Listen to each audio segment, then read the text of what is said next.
Shake करता। तो आइए हम सब प्रार्थना करते हैं। ओम नमो भगवते वासुदेवाय। ओम नमो भगवते वासुदेवाय। ओम नमो भगवते वासुदेवाय। नारायणं नमस्कृत्य नरं चैव नरोत्तमं देवीं सरस्वतीं व्यासं ततो जयमुदीरयेत्। नष्टप्रायेषु भद्रेषु नित्यं भागवत सेवया भगवती उत्तम श्लोके भक्तिर्भवति नैष्टिकी। कृष्णाय वासुदेवाय देवकी नंदनाय च नंद गोपकुमाराय गोविंदाय नमो नमः। हरे कृष्णा कृष्णा कृष्णा हरे हरे, हरे राम राम राम हरे हरे।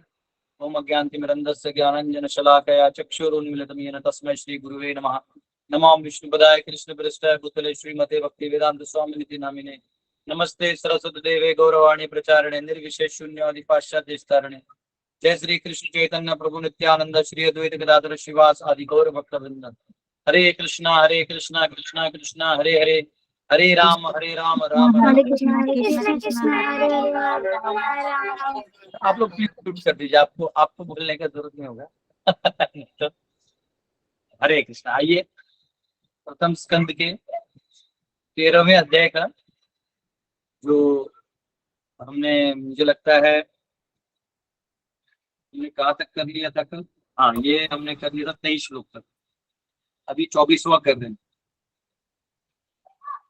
अग्निसृष्टो ततश्च तत्तश्च गरोदाराश्च दूषितः हृतं क्षेत्रं धनं येषां तद्दत्तैरसुभिः कियत्। There is no need to live a degraded life and subsist on charity of those whom you tried to kill by arson and poisoning. You also insulted one of their wives and usurped their kingdom and wealth.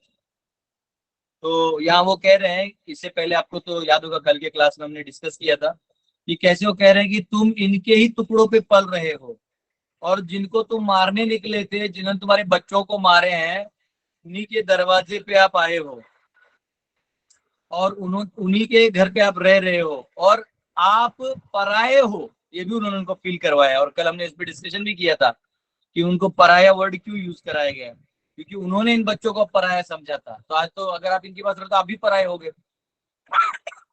तो इसलिए यहाँ पे विदुर जी उनको पूरा shake किए और अब विदुर जी कह रहे हैं कि देखो आप कितने बेशरम हो और लाचार हो और इतने डिग्रेडेड जीवन जी रहे हो कि आप उनके दान में जी रहे हो जिनको तुमने जहर मार के मारने का प्रयास किया। हाँ, और आपने उन्हीं के पत्नी को आपने तकलीफ दिया। हाँ, और उन्हीं के आपने राज्य और साम्राज्य को आपने उठाया, उन्हीं के साम्राज्य से आपने छीनने का प्रयास किया, जो आपका था नहीं लेकिन आपने छीनने का प्रयास किया। तो ये कैसा अपमानजनक स्थिति है कि आप उन्हीं के लोगों के दरवाजे पे रह रहे हो। हाँ, शर्म करो, कुछ तो शर्म करो धृतराष्ट्र। अरे आप राजा के हैसियत पे बैठे थे, आप कार्यकारी राजा के रूप में बैठे थे, तो आपका ईगो कितना हाई होना चाहिए। तो ना आपका ईगो ही हाई नहीं, इसे पता था कि आप क्वालिफाइड नहीं थे वो किंग के पोस्ट के लिए। आपको आत्मसम्मान ही नहीं बचा है, बेशरम हो चुके हो। इनडायरेक्टली देखिए, आजकल तो लोगों को बहुत गाली देने पर भी लोग नहीं सुनते, लेकिन पहले में, अब अभी 5 साल पहले की बात है, पहले ऐसा नहीं होता था। पहले अगर आप किसी को थोड़ा भी बोल दो तो वो बड़ा बुरा मानते थे। ये नीतू जी जो भी हैं, आप कृपया करके ना बच्चों को मोबाइल ना दें और दे तो प्लीज म्यूट अनम्यूट वाला काम ना करें, मेरा हम्बल रिक्वेस्ट है ना। ये क्योंकि यहाँ सीरियस लोग अपना समय निकाल के क्लास सुनते हैं, तो बच्चों को पता नहीं रहता और खेलते रहते हैं तो अच्छा नहीं लगता है। तो यहाँ पे वो जो पहले का ऐसा जमाना था कि अगर कोई थोड़ा भी बोल दे, यानी अगर कोई आंखों से भी इशारा कर दे, हैं क्यों आए हो, ऐसा भी कर दे ना, तो सामने वाला चले जाता था, नहीं जाने इस घर में, उसने मुझे ऐसे देखा। आजकल तो आप वो बदतमीजी कर दो, गाली कर दो, सामने को जो करना है बेशरम हो चुका है वो आ जाता है। उसको मुंह से बोला तो भी नहीं, जब उसको उसका बैंक अकाउंट लॉक कर दोगे या कुछ ऐसा कर दोगे, लेना देना पैसे का बंद कर दो, उसको याद आता अच्छा मुझे भूल गए। इतने लोग डिग्रेड हो गए कि वो सेंस ही नहीं बचा है लोगों में। तो ना पहले पति पत्नी अगर मजाक करते थे, ऐसा कहते हैं रुक्मिणी और कृष्ण का अगर मजाक हुआ ही है अगर पति पत्नी के रूप में, वो एक बार इतना ही था कि कृष्ण कह देते हैं कि अरे तुम्हारे लिए शिशुपाल ही ठीक था, मैं तो कोई काम का हूं नहीं। तो उतने में रुक्मिणी जी मूर्छित हो गई कि ऐसे बोल दिया इन्होंने। और आजकल तो लोग डायरेक्टली जोक इत्यादि मार के रिलीजियस जो फर्वर है उसको डाउन कर दिया और मटेरियल फर्वर को बड़ा कर दिया है। तो ऐसा एक अलग ही कल्चर बन चुका है। लेकिन यहाँ धृतराष्ट्र के टाइम में विदुर जी ने जब कहा तो बहुत मतलब झटका जो है वो लगा था धृतराष्ट्र को। बाकी सबको तो लग गया कि अरे ऐसे क्यों बोल रहे हैं, अंदर से युधिष्ठिर भी नहीं चाहते थे कि ऐसे कुछ हो। लेकिन धृतराष्ट्र को अभी समय आ चुका था कि सब जगह से हार चुके थे, और अब विदुर जी जो कह रहे हैं उसमें एक मार्ग दिख रहा था कि निकल जाना चाहिए। इसलिए पहले वो बहुत जलील कर रहे हैं। यहाँ प्रभात लिखते हैं 5000 years ago there was one Dhritarashtra, but at present moment there are Dhritarashtras in every home. पहले एक ही धृतराष्ट्र था 5000 साल पहले, वो अन्यथा लोग जो है वो समय होने पर वानप्रस्थ लेके निकल जाते थे या तो सामाजिक कार्यों में लग जाते थे। आजकल हर घर में धृतराष्ट्र है, हर संस्था में एक धृतराष्ट्र है, वो छोड़ना ही नहीं चाहता। स्पेशली ये जो पॉलिटिक्स है, ये पॉलिटिकल पावर को छोड़ना नहीं चाहता। क्यों नहीं छोड़ना चाहता? तो पॉलिटिक्स में पावर है, आपकी बात लोग मानते हैं। लोग 60 साल 65 साल 70 80 83 85 छोड़ते ही नहीं पॉलिटिक्स। और स्पेशली डेमोक्रेसी वाले, इनको फ्री मलाई मिलता है ना पैसा, और इसलिए भी नहीं छोड़ते क्योंकि इनको मालूम है अगर छोड़ दिया तो मुझे जेल में डाल देंगे और मैं निकल भी नहीं पाऊंगा, पॉलिटिकल ग्रिप छूट जाएगा। इसलिए बुढ़ापे में भी अपना पावर दिखाने में लगे हुए हैं। अरे खत्म करो, अगले जनरेशन को दे दो, ठीक है वो संभाल लेगा। तो अपना ही पावर बना के रखने में लगे हुए हैं। एक बार एक इंडियन पॉलिटिशियन है, बहुत पहले, मतलब 2014 के पहले इलेक्शन लड़ते, तभी नहीं लड़ते, तो तभी वो 80 साल के हो गए थे।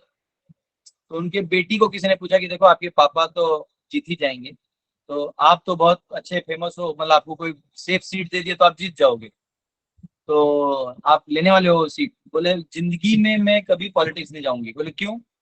बोले बोले घर में जब मम्मी पापा का लड़ाई होता था तो पापा खुद बोलते थे कि बस 60 साल तक ये सब राजनीति करूंगा, 60 साल के बाद छोड़ दूंगा। बोले भी 80 के हो गए तभी भी इलेक्शन लड़ रहे। तो बोले छूटता नहीं है, ये नहीं छूटने वाला चीज है। तो कलयुग में तो ऐसा हो गया कि घर घर में धृतराष्ट्र है।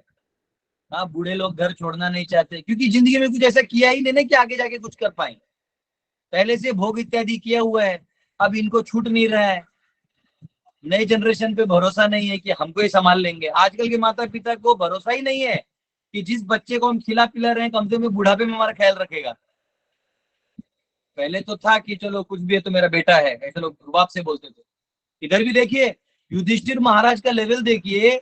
जिस चाचा ने उनको मारने का कोशिश किया, और वो ऑर्डिनरी चाचा नहीं थे, वो राजा थे, उन्होंने जहर देके मारने की कोशिश की, उनके पत्नी को विवस्त्र किया, उनको, उनके 100 भीम भाइयों को, माँ को, सबको मारने का प्लान किया, उनका जमीन हड़प लिया, उनके घर को आग लगा दिया, उनके बड़े इंद्रप्रस्थ महल को जुए में जीत लिया, उनको अपमानित किया, उनको वनवास किया, सब किया।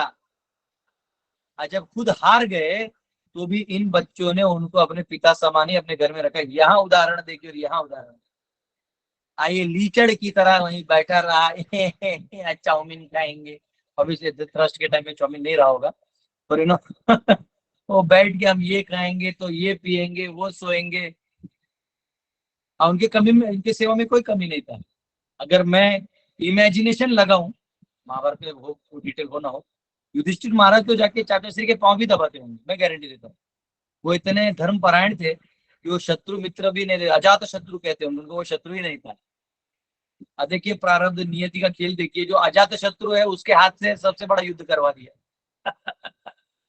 जो नॉर्मली शत्रु मित्र रखते हैं वो, उनके तो थोड़े थोड़े लड़ाई होते हैं। जो किसी से शत्रुता नहीं रखता, अजात शत्रु, अजात शत्रव शांता साधव साधु भूषण। हाँ, भागवत में कहा जाता है तितिक्षव कारुणिक सुहृद सर्वदेही नाम अजात शत्रव शांता साधव साधु भूषण। हाँ, ये जो अजात शत्रु होता है एक साधु, किसी का बुरा नहीं सोचता। युधिष्ठिर महाराज उसका पांव, उनका पांव भी दबाए होंगे। और वो धृतराष्ट्र जो है, अब जिनको मारा उनको हारने के बाद उन्हीं लोगों से सेवा भी ले रहे हैं, वही रहे। तो एक राजा के तौर पे भी तो ये एक एक निम्न स्तर है। पहले के राजा अगर हार जाते थे तो क्षत्रिय अगर युद्ध में जाता है वापिस आता है तो मर के आता है, और नहीं तो विजय तिलक लगा के आता है, और कोई गति होती नहीं, तो वहीं से स्वर्ग जाना पड़ता है। तो ये स्टाइल है क्षत्रियों का। लेकिन यहाँ पे बहुत दुख है कि, और क्या करें, अगला लाइन में प्रभात लिख रहे हैं, politicians specially do not retire from political activities unless they are dragged by the cruel hand of death और killed by some opposing elements. जो राजकीय लोग हैं, राजनीति में चले जाते हैं, ये एक बार इसमें घुस गए ना, या तो इनका पॉलिटिकल आदमी इनको खत्म कर देता है, दूसरा जो ओपोनेंट होता है इनको बदनामी करके, जो भी करके, बेइज्जती करके, या इनको जहर दे के मार देते हैं। हाँ? तो यही तरीका है, यही इनका गति है। इसलिए जनरली नीति शास्त्र यानी राज धर्म का पालन करने में जो नीति लगता है, इसका अवलंबन भी वानप्रस्थ से पहले तक करना चाहिए, जब तक गृहस्थ है।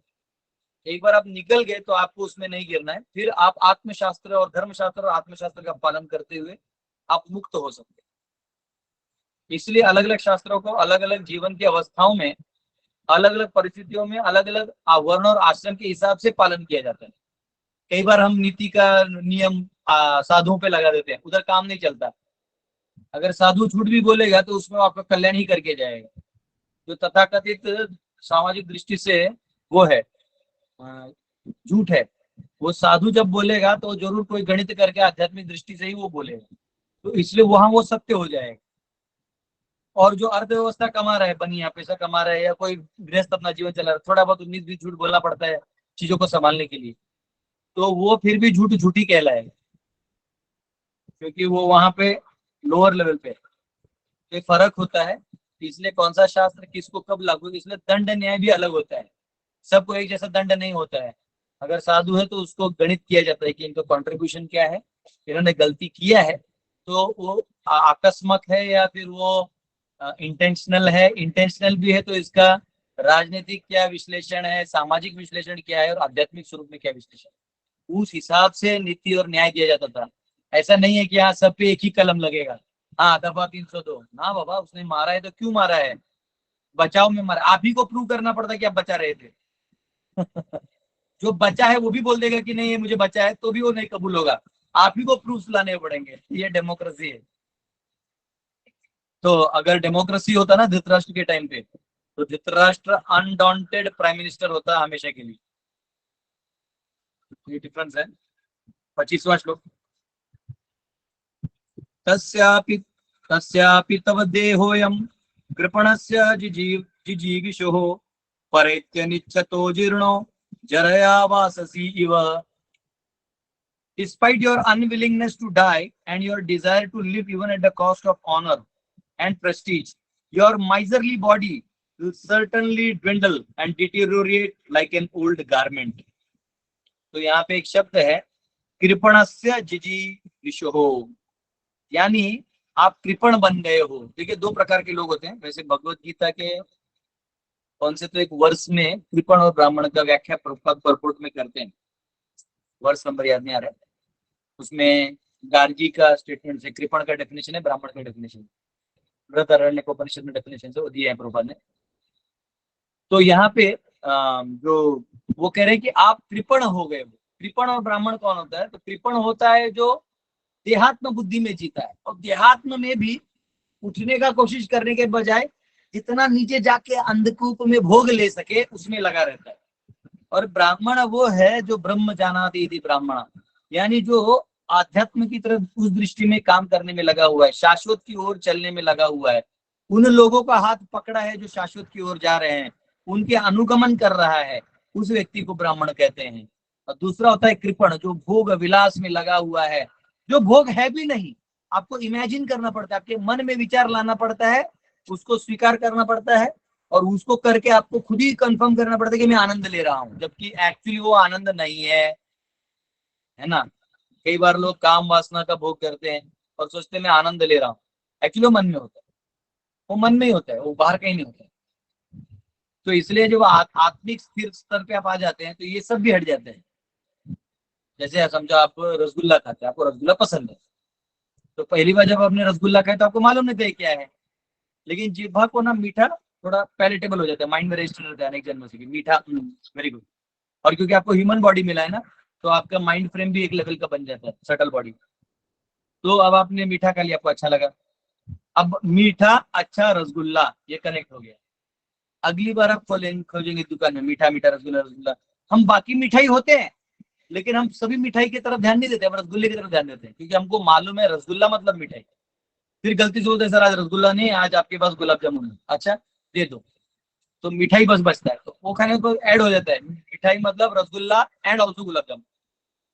ऐसे करते करते हम कहीं सुन लेते हैं, अरे वो छेना पकौड़ा वो भी अच्छा रहता है, मिठाई मिठाई मिठाई, साउथ में जाएंगे पैसा मिठाई, ऐसे कर करके मिठाई मिठाई मिठाई आपके दिमाग में ऐड हो जाता है। तो अब क्या है, आपको वो मिठाई लगनी है, ये साइंस है। तो यहाँ पे वो कह रहे हैं कि आप कृपण हो गए हो, ये मनुष्य शरीर मिला है, कहाँ आप इस मनुष्य शरीर से कहाँ इस भवसागर को पार हो सकते हैं, आप इस मनुष्य जीवन को ऐसे ही खेल रहे हैं। अरे कुछ तो उसका सदुपयोग करो, अब तो इस घर से निकलो, अरे गेट आउट भाई, मैं निकल गया, मेरा तेरे बेटे ने अपमान किया, मैं निकल गया, और आज देखो मैं मैत्रेय जैसे बड़े बड़े महान ऋषियों से मैं ज्ञान लेके मैं अपना उद्धार कर लिया, आप भी निकलो, कैसे आप इनके सामने मुंह दिखा रहे हो। तो ये जो लेक्चर है ना, आप ऐसा मत सोचिए, ये जो विदुर जी जो कह रहे हैं, विदुर जी जो कह रहे हैं वो किसको कह रहे हैं, कौन बताएगा, हाथ ऊपर करिए, इसको पता है, हाथ ऊपर करिए। विदुर जी ये ज्ञान किसको दे रहे हैं? यस दिनेश जी। हरे कृष्णा प्रभु जी, धृतराष्ट्र जी को। हाँ ठीक है, म्यूट करिए। और कंचन जी। राष्ट्र के माध्यम से हम सबको ज्ञान दे रहे हैं। राष्ट्र के माध्यम से हम सबको ज्ञान दे रहे हैं, वेरी गुड। पूजा जी। प्रभु जी स्वयं उनके थ्रू हमें बता रहे हैं कि हमें ऐसा करना चाहिए। Very good. सुनीता जी।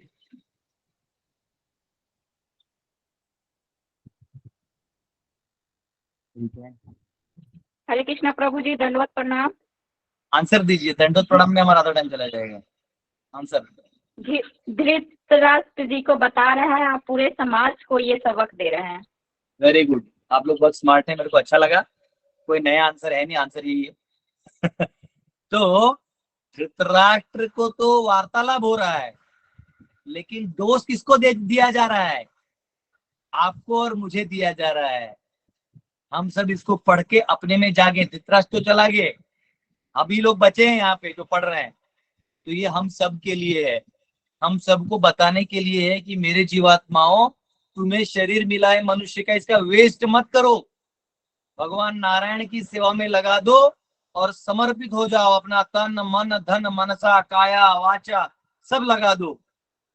कायेन वाचा मनसेन्द्रियैर्वा बुद्ध्यात्मना वा प्रकृते स्वभावात् करोमि यद्यत् सकलं परस्मै नारायणायेति समर्पयामि। नारायण को सब कुछ समर्पित, मेरा मन बुद्धि अहंकार, मेरा वाचा, मेरा क्रिया, सब कुछ प्रभु को समर्पित कर दो, और आप देखिएगा आपके जीवन में बहुत बड़ा एक पंप आ जाएगा, एक लेवल आ जाएगा। ये बहुत इंपॉर्टेंट है कि आप ये करें।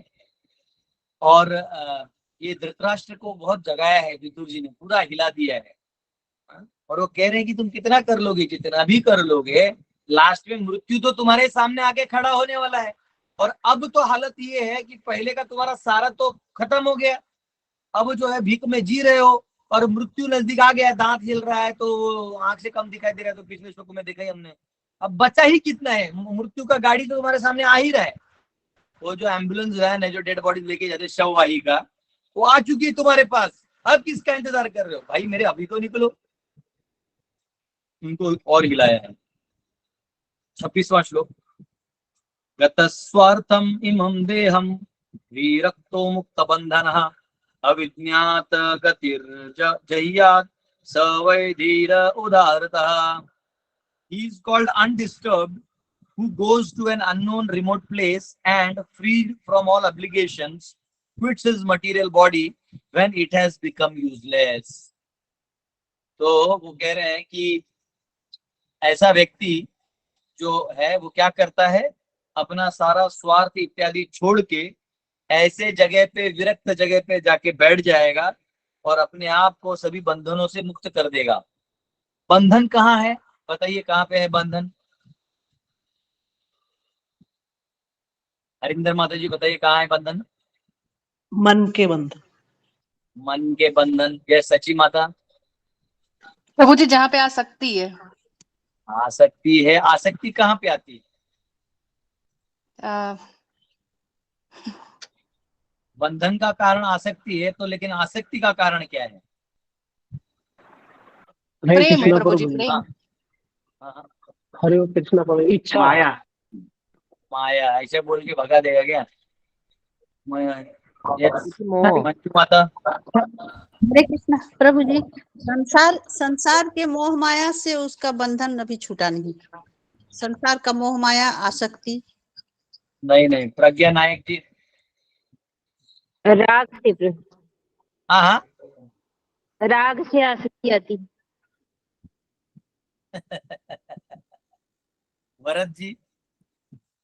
हरे कृष्णा, हम भूल जाते हैं कि हम आत्मा है, हम शरीर में फंस जाते हैं तो इसलिए बंध जाते हैं। बंध जाते हैं मतलब छूटते नहीं है ना इस शरीर से, शरीर का प्लेजर मिलने के बाद आप छूटते भगवान को नहीं। भूल गए, ठीक है, उसने बंधन में कैसे चले जाएंगे?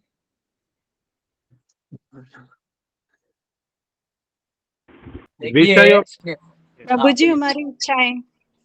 अच्छा है। रवि जी। विषयों में आसक्ति है हमारी।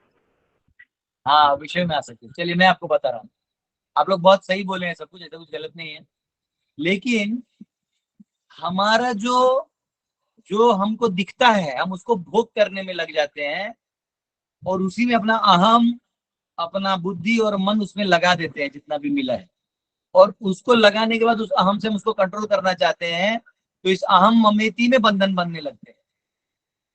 पिछले जन्म के बंधन खत्म हो गए, इस जन्म में जो माँ बाप, भाई बहन, चाचा चाची सब मिले उनपे बंधन आ गया, उसके बाद ये हट गया तो अगला जन्म मिलेगा, अगला जो सेट मिलेगा उसमें बंधन। तो बंधन हमारे भोग प्रवृत्ति से आता है, ईश्वर विरहित भोग करने की जो मनसा है उधर से ये बंधन चालू हो जाते हैं।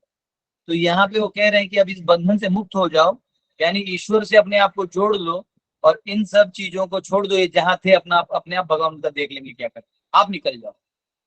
तो इसको कहते हैं बंधन से मुक्ति। तो यहाँ प्रभुपाद जी नरोत्तम दास ठाकुर का एक अच्छा गीत है जो शायद मेरे को मोबाइल में खोलना पड़ेगा, आप लोग भी खोल सकते, पता मैं गाने वाला नहीं हूँ पर मैं कभी, मैं भूल गया, उसको खोल के रख सकता था मैं। उसमें वो कह रहे हैं कि मनुष्य जन्म पाइया, राधा कृष्ण न भजिया, जानिया सुनिया विष खाइनु। ये बहुत अच्छा है रुचि। हाँ, हरी हरी भी बन, ऐसा है रुचि। मैं देखता हूँ अगर मिला काम का तो थोड़ा सा गा लेते हैं, बहुत अच्छा है। प्रपद बोलते हैं वैसे हम लोगों को मनुष्य जन्म मिला है, कहाँ है इसमें मीनिंग है, ये तो प्रभुपाद का बहुत अच्छा है। मैं लिंक निकाल के रख सकता था लेकिन अभी आ गया है, आगे गूगल अच्छा काम कर रहा है, इधर कर थोड़ा सा इसको पुण्य मिल जाता है। हाँ?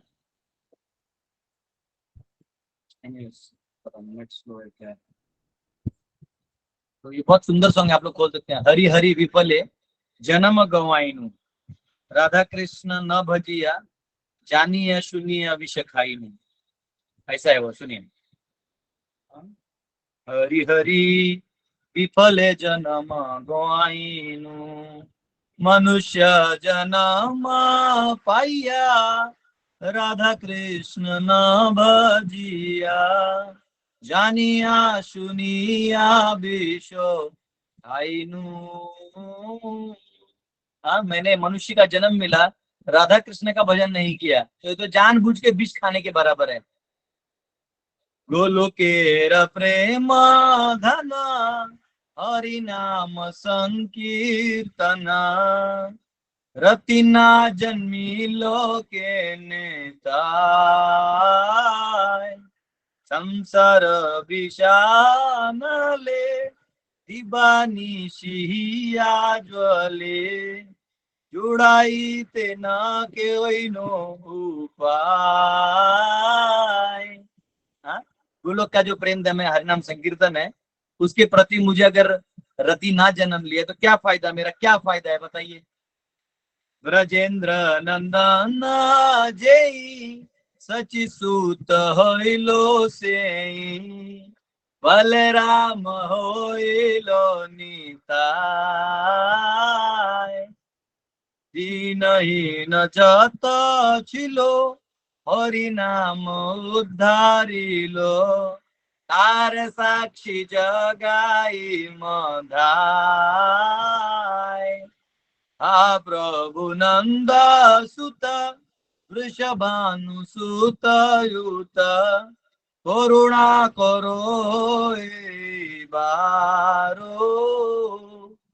नरोत्तम दास कोए नाटलिया रंग पाए, तुम बिना के आचे आमारा। तो ये गौर पिताई का गुणगान करते हुए कह रहे हैं कि आपके बिना मेरा कौन है। तो देखिए ये बहुत इंपॉर्टेंट है कि यहाँ पे प्रभुपाद कोट कर रहे हैं कि मनुष्य जन्म जो है वो अगर लेके आपने नहीं किया तो विफल है, वेस्ट है।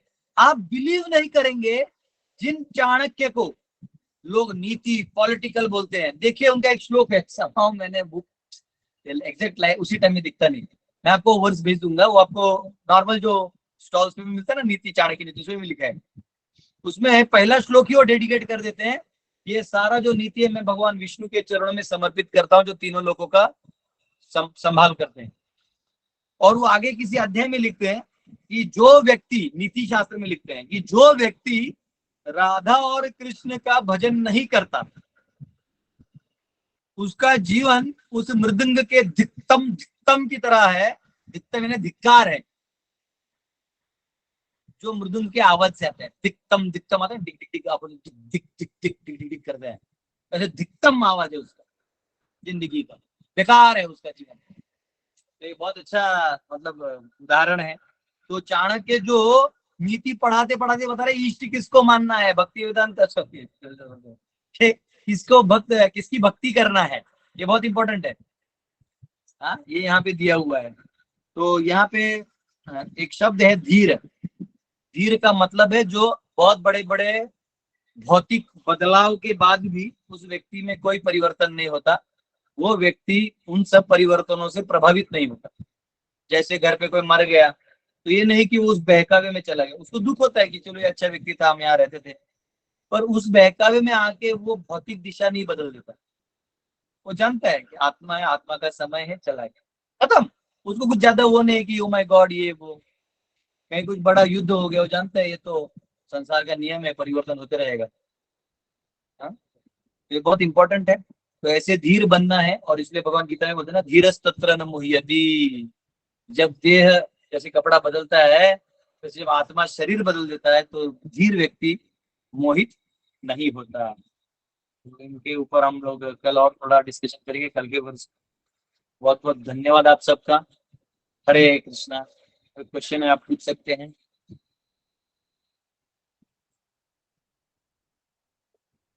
वरद जी पूछिए। हरे कृष्ण प्रभु जी, Yes. क्या जो गुरु होते हैं वो भगवान के समान होते हैं? गुरु जो है साक्षात् हरित्वेन समस्त शास्त्रे उक्तस्तथा भाव्यत एव सद्भिः, किंतु प्रभोर्य प्रिय एव तस्य वंदे गुरो श्री चरणारविंदम्। तो गुरु का जो स्थान है, देखिए दो चीजें हैं, दो चीजें। यहाँ एक व्यक्ति है, ये व्यक्ति इधर 100 व्यक्तियों से काम कर रहा है, तो किसी के लिए वो पिता है क्योंकि वो समझो उनका बेटा है, उनसे घर पे जन्म लिए, तो उनको बेटा और पिता का रिलेशन है। इधर वो पैसा लेगा, पढ़ाई करेगा, नौकरी करेगा, फिर अपना घर चलाएगा, ये रिलेशन। तो जो रेसिप्रोकेशन है वो बाप बेटे का होगा। अगर वो किसी के भाई लगेंगे, यानी उनके सिस्टर को भाई लगेंगे, तो वहां पे वो भाई वाला रोल प्ले करेंगे। अगर बहन को कुछ दिक्कत होता है इकोनॉमिकल, तो वो जिम्मेदारी वो लेगा कि चलो पिताजी जाने के बाद नहीं, इसका पिता जैसे हो तो मैं इसको भी पैसा दूंगा, मैं इसको हेल्प करूंगा। वो रोल भाई का हो जाता है। लेकिन अगर ये व्यक्ति किसी को स्पिरिचुअल नॉलेज दे के एनलाइटन कर रहा है और खुद स्पिरिचुअल प्रैक्टिस कर रहा है, यानी गीता के बताए हुए मार्ग पे चल रहा है, भागवत के तरह अपना जीवन जी रहा है, तो वो व्यक्ति गुरु होने के लायक भी है। गुरु कौन होता है? जो अपने 6 इंद्रियों को, 6 वेगों को रोक लेता है। वाचो वेगम, मनस क्रोध वेगम, जिह्वा वेगम, उदर उपस्थ वेगम, एतान वेगान यो विषहेत धीरा सम्यक अपीमाम पृथ्वीं शिष्यात। वो पूरे पृथ्वी पे शिष्य बना सकता है जो इन 6 वेगों को रोक सकता है। वाचो वेगम, मुंह से दुनियादारी का बड़बड़ करना। वाचो वेगम, मनस वेगम, मन का वेग, मन बहुत सारी इच्छाएं करता है, शाम। मनस वेगम, जिह्वा वेगम, और जिह्वा वेगम, उदर वेगम, पेट को बहुत कुछ चाहिए। उपस्थ वेगम, जो हमारे प्रजनन जो इंद्रियां हैं उनको भी वेग होता है, उनको भी रोकना। और या क्या है? वाचो वेगम, मनस क्रोध वेगम, और क्रोध को वेग में रखना। क्रोध करिए लेकिन क्रोध को कंटिन्यू नहीं रखिए। क्रोध जिस काम के लिए किया उतना तक उसका काम खत्म करके छोड़ दीजिए। तो क्रोध को इस्तेमाल करना है, क्रोध में प्रवाहित नहीं होना। ये 6 वेगों को अगर कोई रोक लेता है तो वो व्यक्ति शिष्य बना सकता है, यानी वो गुरु बन सकता है। शिष्य तो खुद आके गुरु से आश्रय स्वीकार करेंगे। तो आपको गुरु बनना नहीं, नहीं कि अपॉइंट होना है, मुझे एक पॉलिटिकल पोस्ट में जाना पड़ेगा, इन 4 लोगों को जूता चाटूंगा तो मैं गुरु बन जाऊंगा, तो मैं चेला बनाऊंगा। ऐसा नहीं होता है। गुरु जो होता है गुरु का कार्य करता है, चेला अपने आप उसके पास बन जाता है। जैसे आप कोचिंग खोलते हैं, ट्यूशन खोलते हैं, तो आप बोर्ड लगाते हैं, so and so coaching classes, mathematics, science, ये वो, तो आपके पास बच्चे अपने आप आते हैं, सर हम लोग पढ़ाएंगे। लेकिन वो तो फीस वाला चीज, वो व्यवसाय है। लेकिन गुरु और शिष्य का रिलेशन आर्थिक नहीं रहता। वो गुरु किसको बनाना है ये भी बहुत इंपॉर्टेंट है। गुरु आपको तारना चाहिए। 5वें स्कंद में वो श्लोक आता है, आपको मिले तो मेरे को ऑनलाइन स्क्रीन में दे दीजिए, पूरा रटा हुआ नहीं है मेरा। उसमें वो कहते हैं कि पिता न सस्यात्, माता न सस्यात्, गुरु न सस्यात्, नमो चाहिए दे समुपेत मृत्युम। बहुत पहले याद किया था। तो हाँ, तो अगर आप अपने माता पिता और गुरु आप नहीं बन सकते अगर आप अपने नीचे वाले को डिलीवरेंस का मार्ग नहीं दिखा सकते। ये जो आजकल लोग सिर्फ बच्चे पैदा कर रहे हैं ना पॉलिटिकल प्रेशर करने के लिए, कई बार मुस्लिम जो गुरुजी लोग होते हैं वो अपने शिष्यों को बोल देते हैं कि बहुत सारा बच्चा पैदा करो ताकि हम जनसंख्या में वोटिंग करके हम लोग राज लाएंगे। तो उनका मेंटेलिटी है, उनको बस उनको तो उनका उसके लिए पॉपुलेशन बना रहा है। लेकिन उसके लिए पॉपुलेशन नहीं बनाना होता है, पॉपुलेशन बनाना ताकि और मनुष्य आए और भगवत धाम जाए। ठीक है ना? तो ये मेंटेलिटी होना चाहिए। हमको भी वैदिक प्रथा के लोगों को भी 6 से 8 बच्चे होने ही चाहिए। आप राइट टाइम पे शादी करो, 18-19 में शादी करो, आप आराम से 40 तक आपको 4-5 बच्चे होने चाहिए, उनको आराम से सबको भगवत धाम भेजो, कोई दिक्कत नहीं है। लेकिन पिता बनना है या माता बनना है, गुरु बनना है, तो ये ऐसे बनना चाहिए। तो अब सवाल आता है कि जो शिष्य है, जो उस व्यक्ति के बेटे भाई बहन है, उनका तो कोई लेना देना नहीं है क्योंकि उसको गुरु नहीं मानते, वो मित्र टाइप मानते। जो पिता टाइप गुरु होता है, लाइक पिता कुछ बोल दिया वैसा वाला चीज, या भाई कुछ बोल दिया वैसा वाला ओपिनियन, फैमिली ओपिनियन। लेकिन गुरु जिनके वो हैं, वो शिष्य तो उनको अच्छे से मानते हैं। तो वहां जो संबंध है ना, तो क्योंकि गुरु को आप भगवान के स्थान पे ही रखना पड़ेगा। भगवान वो नहीं है, एज ए जीव वो जीव ही है, पर भगवान उनको एम्पावर करेंगे और उनके शब्दों को अगर आप फॉलो करोगे तो आपका जो वो बोलेंगे वो हो जाएगा। ये मैं आपको गारंटी देता हूँ, दिस इज द ट्रुथ। तो इसलिए आपके पर्सपेक्टिव से ये भगवान के समान है। ये आप उन स्थान पे उनको रखिए। देवघर में रखते ना भगवान, गुरु का फोटो भी भगवान के साथ रहते हैं छोटा, हम उनको भी आरती करें क्योंकि हम आपके लिए वो श्रद्धा स्थान। वही व्यक्ति दूसरे के लिए भगवान वो लेवल पे नहीं है। तो जीव के तत्व के लेवल पे तो जीव है, लेकिन आपके रिलेटिव लेवल पे वो ईश्वर के स्थान में रहेंगे, इसलिए वो भगवान के समान है और नहीं भी है। मतलब क्या? क्योंकि वो गुरु हैं आपके लिए। हाँ, जिनके लोग गुरु नहीं मानते तो फिर ऐसा वाला बात।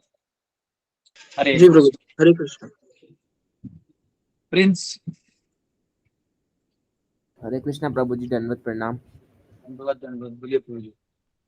प्रभु जी, क्या भक्त को चाणक्य नीति पढ़नी चाहिए? हाँ, एकदम पढ़नी चाहिए, क्योंकि समाज में जब आप जीते हो तो जब हम आत्मशास्त्र का पालन करते तो उतना नीति काम में जरूरत नहीं, क्योंकि आत्मशास्त्र के नियम में ही सब नीति आ जाते हैं। परंतु फिर भी मालूम होना चाहिए, क्योंकि सत असत का ज्ञान नहीं होगा तो हम कई बार अनीति को नीति समझ के कार्य करने लगेंगे और हमारे भक्ति मार्ग में फिर आगे जाके बाधा आ सकता है। तो नीति पढ़ के रख लेना चाहिए ताकि हमको पता चले। जैसे कई बार हमारे प्रचारक जाते हैं, वो सबको एक ही टाइप का फ्लैट प्रीचिंग करते हैं, वैसा नहीं होता है।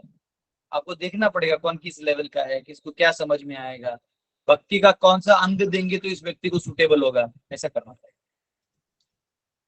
ठीक है प्रभु जी, धन्यवाद, प्रणाम। यस, अभिषेक जी।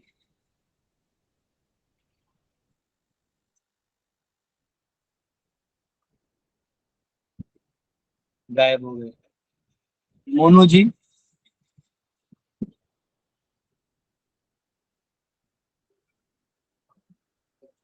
पता नहीं इतना टाइम क्यों लग रहा है आप लोग अनम्यूट करने में। अजीत सिंह। हरे कृष्णा, धन्यवाद, प्रणाम प्रभु जी। यस प्रभु जी, हमारे इस जन्म में जो दीक्षा गुरु होते हैं वो हमारे आगे वाले अनेक जन्म मिलते हैं। मान लो उस समय में हम भक्त बन गए तो यही गुरु हमारे उस जन्म में भी रहते हैं क्या? देखिए ऐसा है, दो गुरु हैं, एक है चैत्य गुरु परमात्मा, ठीक है। हाँ भगवान के पास ले जाने का काम परमात्मा का है। हाँ प्रभु जी। तो बाहर जो आपको गुरु मिलते हैं ये आपको मदद करते हैं परंपरा से जोड़ने में। हाँ प्रभु और जी। एक बार आप परंपरा से जुड़ गए तो जनरली आपका वो भगवान ऐसा हाल करते हैं कि आप 3 जन्म में तो भगवत धाम चले जाते हैं। हाँ आपको नहीं भी जाना रहेगा तो ऐसा परिस्थिति कर देंगे कि आप जाओगे ही जाओगे। तो इसलिए कुछ मैं समझा नहीं। जैसे आपके जो ये गुरु हैं, हाँ जी। हाँ, तो ये कई बार लोग बोलते हैं कि यही गुरु आएंगे, ऐसा नहीं है। चैत्य गुरु जो परमात्मा, हाँ जी। वो डिसाइड करते हैं और वो उपयुक्त व्यक्ति से आपको मुलाते रहते हैं हर क्षण हर जन्म में, हाँ ताकि आप भगवान के पास हैं। और जो परंपरा में जैसे आपने दीक्षा ले लिया है, हाँ जी। तो जो गुरु आपको दीक्षा भी दिए तो अपने अकेले के दम पे नहीं दिए, वो परंपरा के दम पे दिए। बरोबर। और परंपरा भी भगवान के दम पे खड़ा है। तो लास्ट में भगवान आपके जिम्मेदार हैं, वो जिम्मेदारी लेते हैं। गुरु आपको एनहांस करते हैं आपकी करंट सिचुएशन से। तो वो अगले जन्म में मेरे साथ में नहीं रहेंगे? तो तुम्हारे घर का नौकर है क्या, वो आते रहेंगे? नहीं नहीं नहीं, नौकर वाली बात नहीं, मतलब वो हमारे तो। हाँ जी भाई उन्होंने देखो, जैसे पुलिस स्टेशन में पुलिस आता है, इंस्पेक्टर आता है एक एरिया का, हाँ तो पुलिस आता है तो इंस्पेक्टर को सरकार ने भेजा रहता है। हाँ उसने उधर का कमांड ले लिया, जिस तारीख को साइन मार के कमांड ले लिया, उसके बाद वो लाठी चला सकते उस एरिया में। हाँ हाँ हाँ उसके बाद वो कुछ टाइम बाद वो चला जाएगा, दूसरा आएगा। हाँ हाँ हाँ। तो परंपरा इंपॉर्टेंट है, क्योंकि वो सरकार के अंडर है, पूरा पुलिस का बटालियन है। Correct correct. तो लगता है यहाँ एक नहीं 5 पुलिस चाहिए, तो 5 पुलिस भेजेगा उस एरिया में। तो समझ वैसे गए। सब कुछ परंपरा से कनेक्टेड है। कभी कभी हम लोग क्या करते हैं, हमारे गुरु को बहुत बड़ा बना देते हैं कि नहीं मेरे गुरु आएंगे, यही आएंगे, और हम कुछ ज्यादा ही उसमें भावुक हो जाते हैं। तत्व के हिसाब से वही गुरु आ भी सकते हैं बार बार, कोई दिक्कत नहीं है, वो आ भी सकते हैं। उनकी इच्छा है कि मुझे इसका डिलीवर तो करना ही करना है पर्सनली, अच्छा। तो फिर वो आएंगे और आपको डिलीवर करके जाएंगे। जैसे चिंतामणि जो थी, जिसने बिलोंगमल ठाकुर को उद्धार किया, वो पिछले जन्म में उनके गुरु थे, अवेश्य बन के, बहुत हाई लेवल। लेकिन ऐसा जरूरी नहीं कि सबके साथ होगा। हाँ, वो चाहे तो कर सकते हैं, अन्यथा परमात्मा और भगवान आपका जो है वो अधिकार लेते हैं, क्योंकि आपने स्वीकार किया ना, प्रामाणिक है, तो वही अंत में आपको गाइड करते हैं। ऐसे व्यक्ति से जोड़ देंगे जो भक्ति के संग में है या उस मार्ग में है, और आपकी चेतना को डेवलप करते करते आपको क्वालिफाई करते हैं। अच्छा, अरे वाह, अरे अरे। ओके, रियान जी। हरे कृष्ण प्रभु जी। प्रभु जी, मेरा प्रश्न है कि अगर कोई व्यक्ति गुरु से दीक्षा ले रखा है और वो सिर्फ गुरु की ही पूजा कर रहा है और वो बाकी भगवान की पूजा नहीं कर रहा, वो कह रहा है गुरु ही सब कुछ है, तो इसलिए वो केवल गुरु की ही पूजा कर रहा है, तो क्या ये सही है या फिर गलत है? नहीं, तो उसके गुरु ने सिखाया क्या? क्वेश्चन ये है। नहीं, हाँ, जैसे कि वो कहता है कि गुरु ही सब कुछ है, गुरु ही देव, गुरु ही सब कुछ है, तो उन्हीं की पूजा किया जाए। समझ गया मैं ये कह रहा हूँ, क्वेश्चन ये आ जाएगा मुझे कि गुरु ने सिखाया क्या। जैसे समझो मैं अभी आप लोगों को पढ़ा रहा हूँ, तो एक तरह से मैं आपका टीचर हूँ, एक शिक्षा गुरु तत्वदर्शी गुरु टाइप टाइमिंग, थोड़ी देर के लिए वो नहीं बादल हूँ समझे। तो अगर आप मेरी ही आरती उतारते बैठेंगे सही, मैं खुद ही बोलूंगा अरे मूर्ख, मेरा नहीं भगवान का आरती करने सिखाया है, तुम मेरा आरती करो। कब करो? अगर तुम भगवान का आरती करो और हृदय में तुम्हारे लग रहा है कि हाँ प्रभु जी ने मुझे भक्ति में लगते, प्रणाम कर दो, कि आप स्मरण कर लो कि गुरु को स्मरण करो, तो भगवान खुश होंगे, अरे वो गदाधर भले ही मूर्ख है लेकिन कम से कम ये बंदा सिंसियर है कि उस मूर्ख को भी प्रणाम करके मेरे पास आ रहा है। लेकिन यहाँ अगर कोई गुरु भी है तो गुरु का स्थान इंडिपेंडेंट नहीं है ना भगवान से, ऊपर का आप कट कर दोगे तो क्वेश्चन ये आता है कि फिर आपके गुरु ने सिखाया क्या।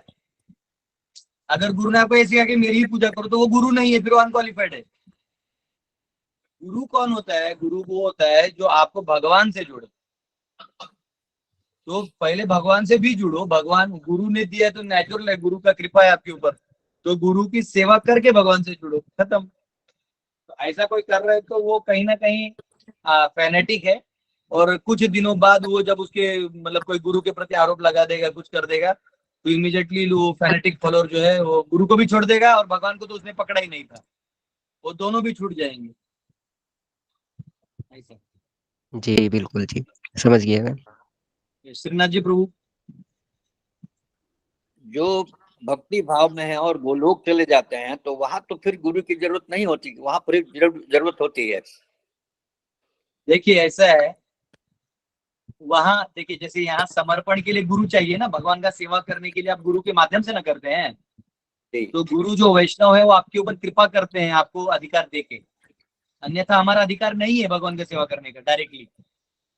वहां भी जब आप गोलोक में जाते हैं तो एक स्ट्रक्चर है, ऐसा नहीं कि आप कहीं भी चले गए ए कृष्णा हरि बोल इधर, ऐसा नहीं होगा। वो तो डिपेंड है आपका क्या रस है। जैसे इस संसार में भी यशोदा माता थी, बाकी गोपियां थी, छोटी गोपियां थी, तो राधिका का जितना अधिकार था उतना सभी गोपियों का डायरेक्ट नहीं होता था ना, नहीं समझा? तो थोड़ा एक स्ट्रक्चर है वहां पे, ऐसा नहीं कि आपने बोल दिया हो गया। बोले प्रभु मैं ना इस्कॉन से आया हूँ, भगवान बोले हाँ बेटा कौन सा, लंदन वाले से डिवोटी बने हो? नहीं, बोले हम छपरा वाले, ओए बिहार से है, ऐसा वाला नहीं है उधर। भगवान जो है वो उधर भी एक, उधर ना एक, आप वहां ऐसे ऐसे भी नहीं पहुंच पाइएगा। पहुंचने से पहले आपके हृदय में एक बहुत बड़ा भाव निर्माण होगा, आपका जो स्वरूप है वो आपको भगवान बता देते हैं अंत में आपको रिवील होने लगा, आप उस भाव में अपने आप मैनिफेस्ट हो जाइएगा। और फिर जब आप वहां जाइएगा तो आपका वो भाव ही इतना पूर्ण होगा कि आप उसके ऊपर जाइएगा ही नहीं, उसको अमर्यादा समझिएगा।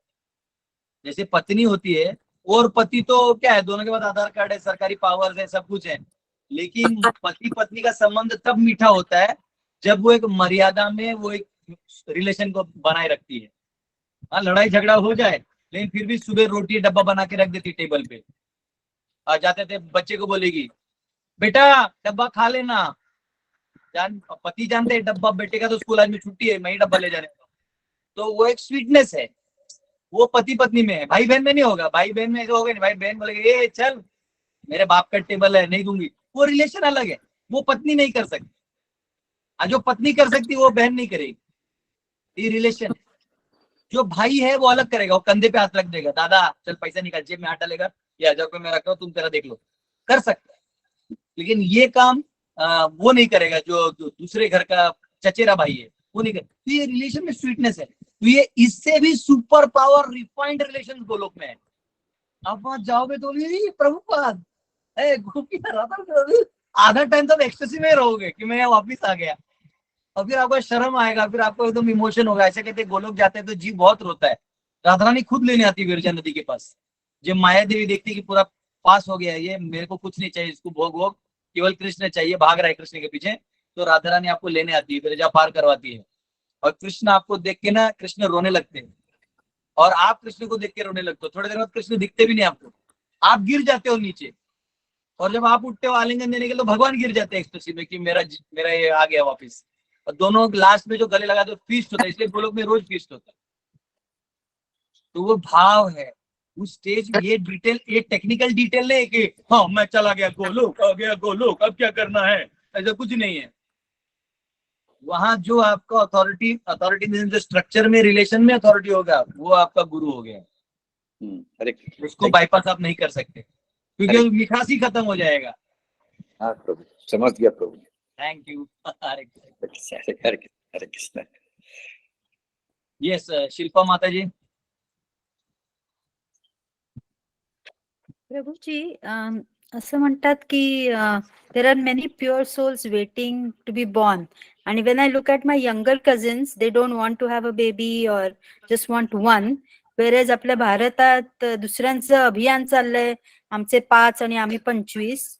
तर मग ते प्युअर सोल्स हे बरोबर आहे का? प्युअर सोल्स ना शरीर मिळत नाहीये का? Like they are not able to take birth, is it true? No actually ऐसा है, माता जी का क्वेश्चन ये है कि बहुत सारे शुद्ध आत्माएं जो जन्म लेना चाहती हैं, पर हमारे लोग ही जो है शुद्धता को ला नहीं रहे हैं, ये सब कह रहे हैं।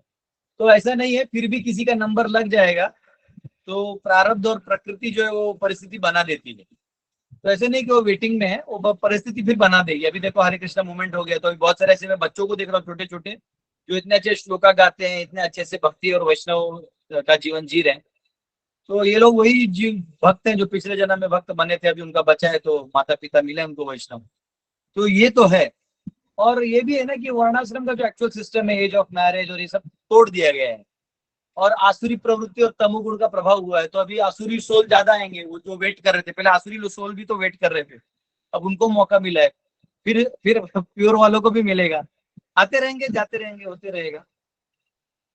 वो ऐसे नहीं कि रोक के रखे भगवान, ऐसे नहीं, प्रकृति अपना काम करते रहती है टाइम टाइम, वो नहीं रुकते। हमें कौन सा सोल चाहिए ये हमको डिसाइड करके जरूर बुलाना है, ठीक है। स्मिता जी। हरे कृष्ण प्रभूजी, आता त्या शिल्पा माताने विचारला साधारण त्याच पद्धतीने माझा प्रश्न होता, त्याचं उत्तर मिळालं।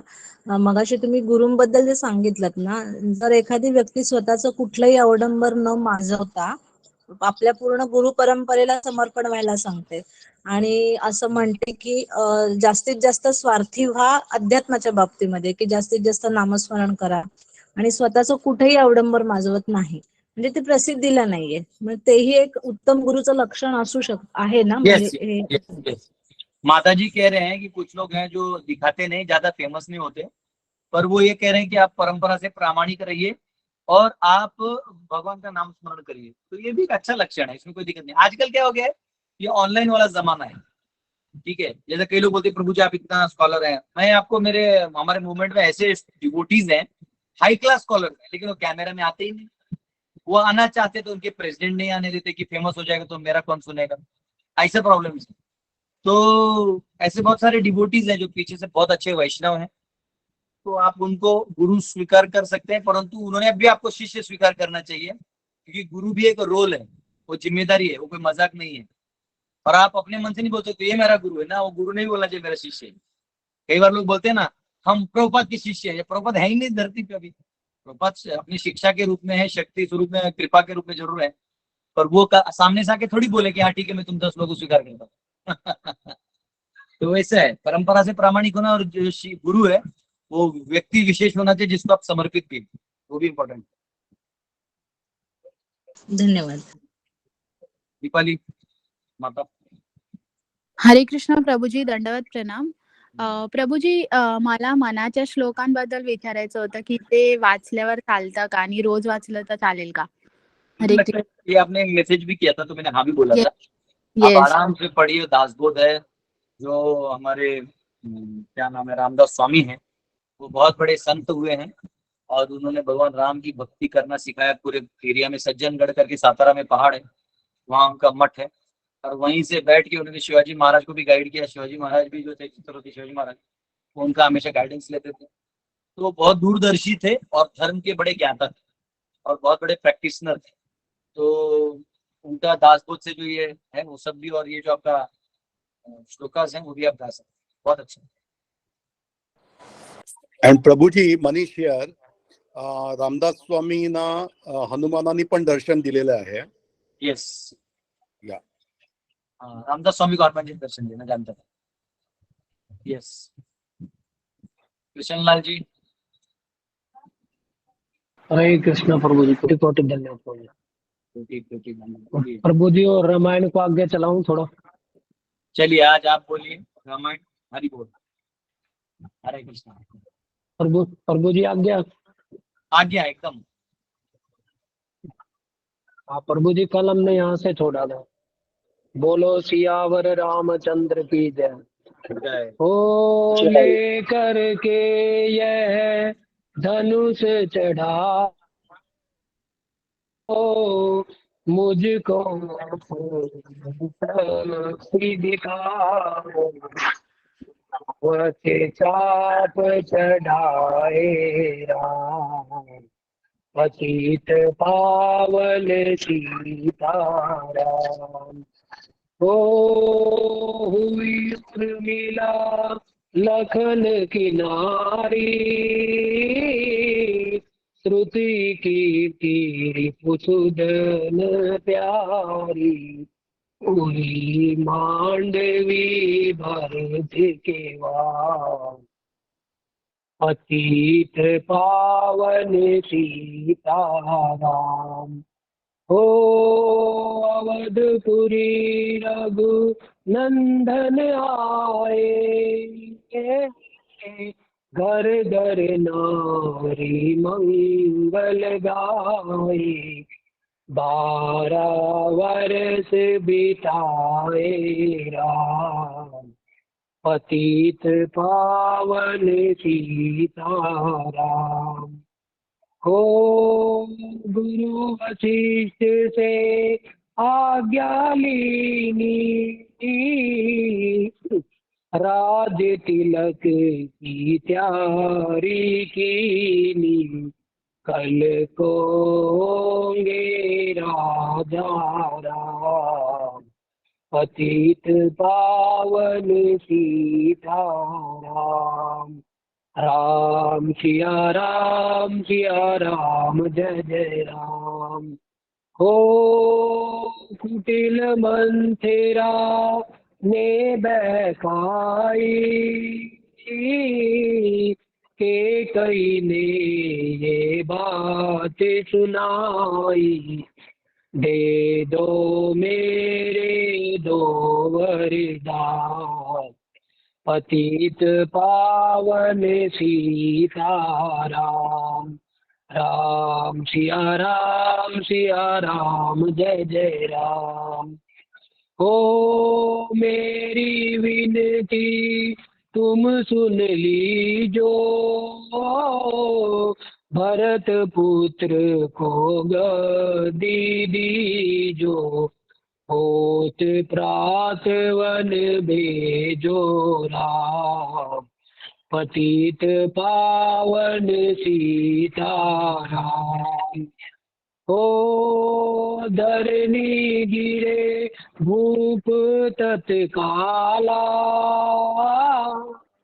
लागा दिल में सूल विशाला, तब सुमंत बुलवाए राम। राम सिया राम जय जय राम।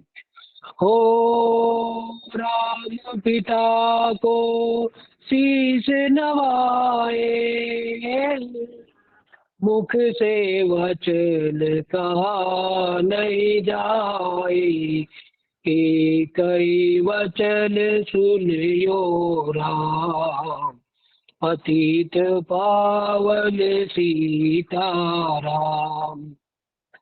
हो राजा के तुम यारे, इनके दुख हरोगे सारे, अब तुम वन में जाओ राम। राम सिया राम जय जय राम। हो वन में 14 वर्ष बिताओ, रघुकुल रीति नीति अपनाओ, आगे इच्छा तेरी राम, पतित पावन सीताराम। हो सुनत वचन राघव हर्षाए, माता जी के मंदिर आए, चरण कमल में किया प्रणाम। राम सिया राम जय जय राम। हो माता जी मैं तो वन को जाऊं, 14 वर्ष बाद फिर आऊं। चरण कमल देखूं सुख धाम, पतित पावन सीता। राम सिया राम जय जय राम। हो सुनी सूल सम यह बानी, भूपर गिरी कौशल्या रानी। धीरज बंधा रहे श्री राम, पतित पावन सीताराम। ओ समाचार सुनी लक्ष्मण आए, तनु से बाण संग परम सुहाए। बोले संग चलूंगा राम, पतित पावन सीताराम। ओ सीता जी जब यह सुन पाई, रंग महल से नीचे आई। कौशल्या को किया प्रणाम। राम सिया राम जय जय राम। हरि बोल प्रभु जी, बाकी कल। हरे कृष्ण। हरि बोल। बहुत हरि सुंदर, बोल। बहुत सुंदर। हरि बोल। हरि तो बोल। भागवत हरि कथा बोल। के हरि भागवत बोल। किया, भागवत कथा के 2 दिन पहले रामायण का हरि था। बोल। हरि बोल। हरि बोल। हरि बोल हरि बोल। हरि हरि बोल। बोल। हरि बोल। हरि बोल। हरि बोल। हरि बोल। ठीक है, तो कल मिलते हैं फिर हरि बोल। 8:30 बजे। आज का समय हो गया, कल मिलते हैं। हरे कृष्ण हरे कृष्ण। हरे कृष्णा। हरे दंडवत प्रणाम। हरे कृष्ण प्रणाम, कोटि कोटि हरे कृष्णा दंडवत। प्रभु जी, दंडवत प्रणाम।